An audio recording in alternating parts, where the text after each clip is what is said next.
নিমুদা, আজকে আপনাদের কিসের প্রেস মিট বলবেন আমাদেরকে?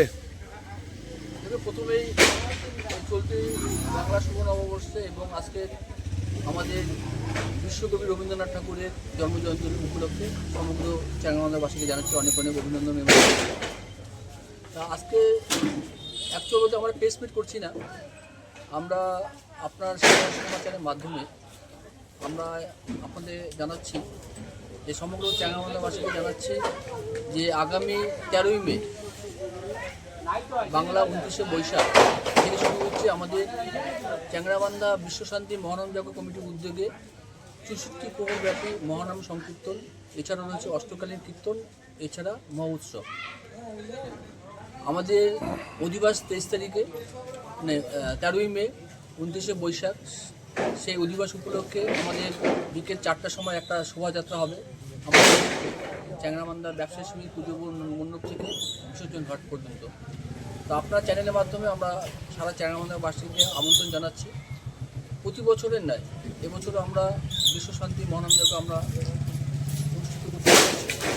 আমরা সকল ভক্তবৃন্দের কাছে আমরা আবেদন রাখছি যে আপনারা 13ই মে থেকে মহোৎসব পর্যন্ত আমাদের এই অনুষ্ঠানকে যাতে নির্বিঘ্নে শেষ হয় এবং আপনাদের উপস্থিতি এবং সহযোগিতায় আমরা যাতে আরও ভালোভাবে এই অনুষ্ঠানটা সম্পন্ন করতে পারি, আমরা চ্যাংরাবান্ধা বিশ্বশান্তি পক্ষ থেকে সকল ভক্তবৃন্দের কাছে আবেদন জানাচ্ছি। দাদা, এবার খুব দেরি করে করতেছেন, কারণটা কি?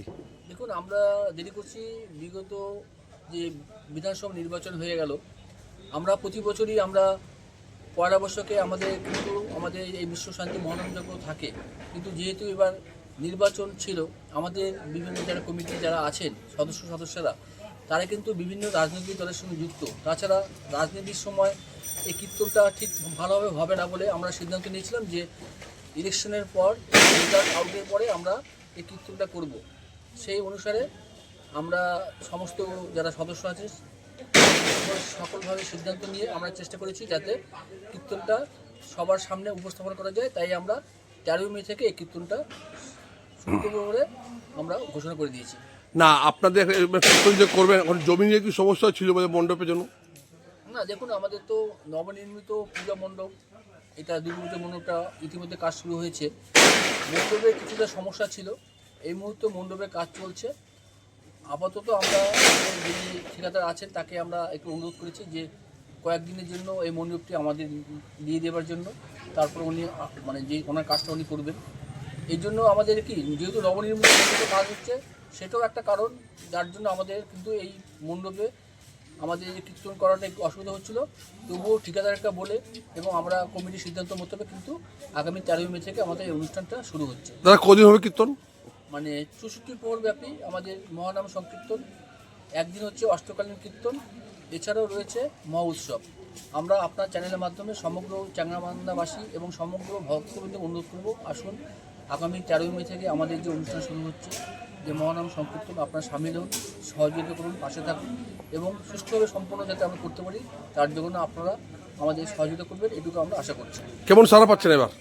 দেখুন, আমরা ইলেকশনের পরে আমরা সকলে এক জায়গায় কাজ করছি, প্রচার হচ্ছে। ইতিমধ্যে আমাদের পুজো মণ্ডপে কাজ চলছে, আমাদের বিভিন্ন যারা মেম্বার রয়েছে তাদের হাতে আমরা রসিদ তুলে দিচ্ছি। এছাড়া আমরা ইতিমধ্যে বাজারে গিয়ে কালেকশন করব। এছাড়া আমরা কয়েকদিন পূর্বে আমরা বিভিন্ন বাড়িতে মিষ্টি হাঁড়ি বিতরণ করেছি। মিষ্টি হাঁড়ি আমরা সব জায়গায় বিতরণ করতে পারিনি, কারণ এত বৃষ্টি হচ্ছিলো যে আমরা হাঁড়ি পাচ্ছিলাম না। পরে আমরা বাড়িতে গিয়ে একটা ব্যাগ দিয়ে এসেছি, তাদেরকে বলেছি যে সকল ভক্তবৃন্দকে অনুরোধ করেছি আপনারা মিষ্টি হাঁড়ি হোক বা ব্যাগে করে হোক, আপনারা আগামী 13ই মে আমাদের এখানে আপনারা কিন্তু মিষ্টি হাঁড়িকে অবশ্যই দিয়ে যাবেন। সকলেই আমাদের কথা রেখেছেন এবং আগামীতে তারা আমাদের এই কথা রেখে আমাদের পুজো মণ্ডপে তারা মিষ্টি হাঁড়ি দিয়ে যাবে। দাদা, আজকে আপনার সঙ্গে কে উপস্থিত আছে এখানে? আমাদের সম্মানিত সদস্য আছেন আমাদের তপন কুমার দাম, আমাদের এখানে আছেন গৌতম চন্দ্র, আমাদের এখানে কালা ঘোষ আছেন, এছাড়াও রয়েছেন হারু। এরা প্রচণ্ড পরিশ্রম করেছেন আগামীতে যাতে আমরা ভালোভাবে অনুষ্ঠানটি করতে পারি। এই জন্য আপনার চ্যানেলের মাধ্যমে চ্যাংরাবান্ধা সকল ভক্তবৃন্দকে আমরা একান্তভাবে অনুরোধ করছি। দাদা, আপনার নাম আর ডেজিনেশন? আমি সুনীল মুর্মু, আমি মহানামযজ্ঞ কমিটির এই মুহূর্তে সভাপতি। ধন্যবাদ আপনাকে।